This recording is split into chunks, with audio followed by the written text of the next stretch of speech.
Hey guys, how's it going, eh? Todd, the cheap drums guy, way up here in the frozen north. At the beginning of this week, I had showed you my Sound Percussion Lab kit after I removed the wraps and I put a clear coat on the poplar shells. And I told you I would do a video showing you all put together. And here she is. Now, the poplar shells, they look beautiful. They're not perfect. Now, I work in building supply, and we deal with a lot of poplar. Poplar is a hardwood, however, it's one of the softer of the hardwoods. It's easy to use. Most builders paint it, unfortunately, because it's actually quite beautiful when it's just left the way it is. There's a lot of green hues, purple and pink.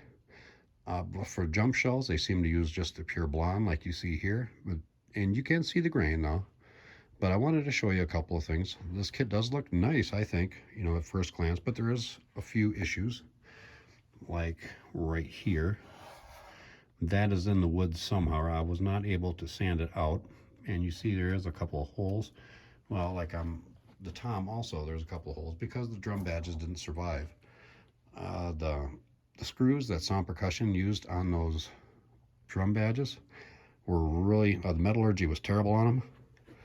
And the screwdriver stripped a bunch of them, and a bunch of the heads snapped as well.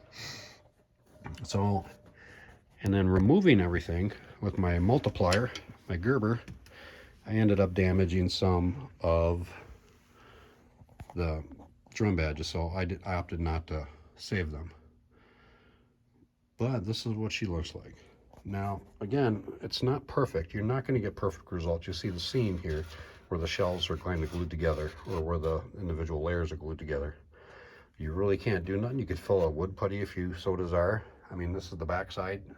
Generally, you don't see that. And that's a drum zone tom.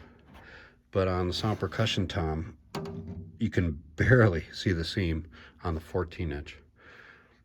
On the 12, it's more noticeable. You can see the change of color there, but is it really worth complaining about? No, it's not. Now the snare,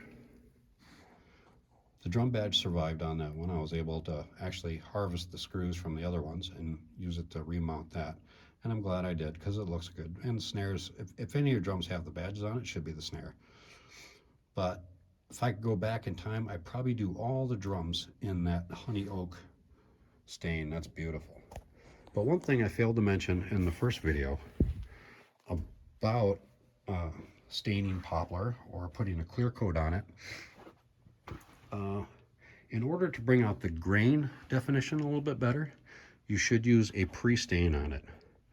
And what that does is just, well, it does bring out the grain more, and it allows your stain to highlight it a lot better.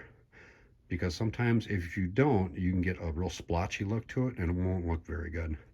So I do recommend you use a pre-stain with it. But that is what most poplar drum sets look like without the wrap. And I'm really glad I did it because it looks beautiful. I think it does. It's like a completely different drum set, and it's recaptured my spirit in my love of this little kit. And hopefully it'll remain this way for years to come. Or until next week I get a bug up my butt and decide to paint it. But for right now, this is what she looks like.